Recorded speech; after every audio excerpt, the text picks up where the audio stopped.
Welcome back, students. In this class we will be studying about theory of equations.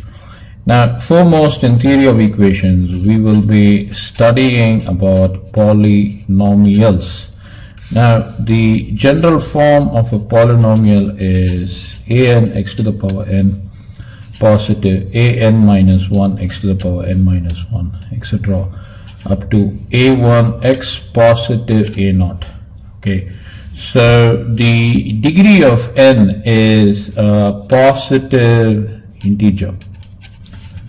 Okay, have that in mind. And a0, a1, etc. up to an are constants. Now we have many different types of polynomials, and we would be studying predominantly three types. Okay, and those three types are quadratic. Now the general form is ax squared positive bx positive c. This is a quadratic polynomial or quadratic function. Next is cubic. So this is a cubic polynomial function, and its general form would be ax cubed positive bx squared positive cx positive d. And the other one we would be looking at is called the quartic polynomial. These are some of the main polynomials that we would be seeing in this topic, and that is degree 4. So that's going to be ax to the power 4 positive bx cubed positive cx squared positive dx positive f. So these are the three major polynomials.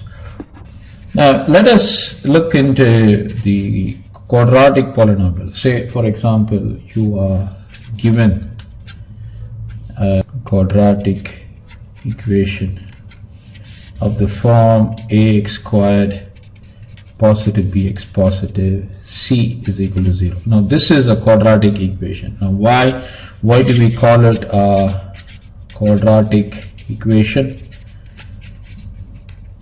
Why do we do that? For the simple fact, the degree of x is equal to 2 and it is equated to 0.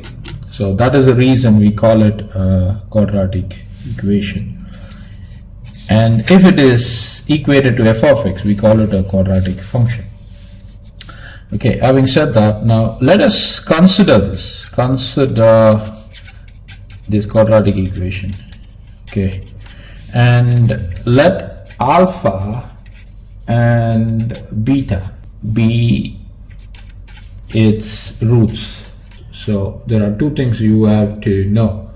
If alpha and beta are the roots, this is the standard formula, then the sum of the roots, it's okay you need, or in other words, it's sufficient that you know these formulae first. The sum of the roots, which is alpha plus beta, is given by negative b divided by a. So this is a very important formula.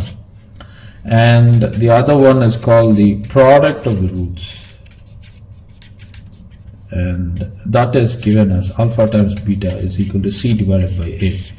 This is number 2. So with these two formulae we would be doing related questions. So to find the polynomial, so we can make this conclusion. So the required polynomial or the required quadratic equation whose roots are alpha and beta is given to be of the form